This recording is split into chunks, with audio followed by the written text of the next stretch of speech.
వరంగల్ మునిగిపోవడం మనం చాలా వరకు చూసే ఉంటాం. ఈ పాటికి మీరు వాట్సాప్ స్టేటస్లలో, ఇన్స్టాగ్రామ్ రీల్స్లలో చాలా వరకు చూసే ఉంటారు. అసలు ఎందుకు మునిగిపోయింది అని ఆలోచించారా? ఈ కన్స్ట్రక్షన్ జరుగుతున్న ప్లేస్ ఉంది కదా, చూడండి, ఫ్లో పోతున్న ప్లేస్. ఇక్కడ ఇదివరకు ఒక గోడ ఉండేది, అక్కడి నుంచి వెళ్ళి ఇక్కడి వరకు ఒక గోడ ఉండేది. ఈ ప్లేస్ లో గోడ ఉన్న కారణంగా ఏం జరిగేదంటే, చెరువులో పడ్డ నీళ్లు చెరువులోనే ఉండి, ఒకవేళ చెరువు నిండితే దాని నుంచి వెళ్ళి మత్తడి పోసేది, అంటే గోడ పై నుంచి వెళ్ళి నీళ్లు వచ్చి ఇలా ఫ్లో వెళ్ళిపోయేది. అప్పుడు హన్మకొండ వరంగల్ ఎంతో కొంత సేఫ్ గా ఉండేది.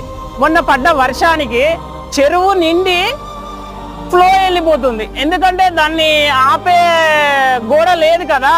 ఇక్కడ కన్స్ట్రక్షన్ జరుగుతుంది, ఈ కన్స్ట్రక్షన్ పూర్తయి గేట్లు పెడితే చెరువులో పడ్డ నీళ్లు చెరువులోనే ఉంటాయి. కానీ ఇప్పుడు గేట్లు లేని కారణంగా ఏం జరుగుతుందంటే, చెరువులో పడ్డ నీళ్లు ఫ్లోలా వెళ్ళిపోతున్నాయి అన్నట్టు, ఈ మొత్తం వెళ్ళిపోతుంది.